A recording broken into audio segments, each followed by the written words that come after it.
प्रेमात लग्नाचा विषय काढला की नात्यात दुरावा निर्माण व्हायला सुरुवात होते. माझ्याकडून जेवढं प्रेम करता आलं तेवढं मी केलं, तरी पण मी हरलो. तुझ्या येण्याची वेळ संपत आली आहे. आता तुझी वाट पाहायची ही शेवटची तारीख असेल. जाऊ दे, सोड. ती खुश आहे, विषय संपला. हसत्या खेळत्या मनाला पुन्हा रडायला भाग पाडतात जेव्हा गावच्या वाटेवरच्या जुन्या आठवणी दिसतात. विश्वास हा आरशासारखा असतो. एकदा तुटला की परत जोडला तरी डाग तसाच राहतो.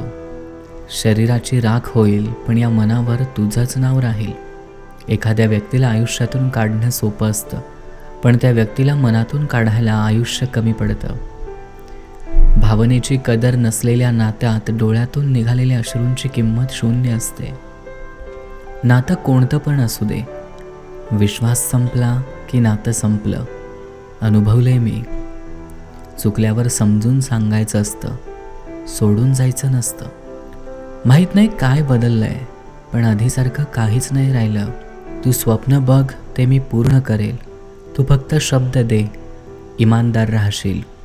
प्रेमात मी अख्खा जीव पण तुझ्यावरती ओवाळून टाकेन. मला रडवायचं तेवढं रडव, पण माझी साथ कधी सोडू नको. कारण मी रडायला तयार आहे, पण तुझी साथ सोडायला कधीच तयार नाही. तुझ्याशिवाय मी दुसऱ्या कुणाला कसं माझं बनवू? माझे मन तुझ्याशिवाय दुसऱ्या कुणाचा विचारही करत नाही. चुका माझ्याकडून पण झाल्यात, मी नाही म्हणत नाही. पण जेवढं प्रेम मी तुझ्यावर करतो तेवढं मी स्वतःवर पण करत नाही.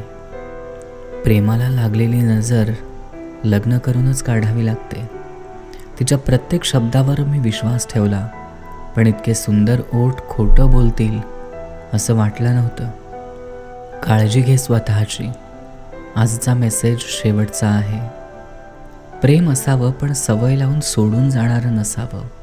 थँक्यू बरं का, काही दिवस खुश ठेवण्यासाठी.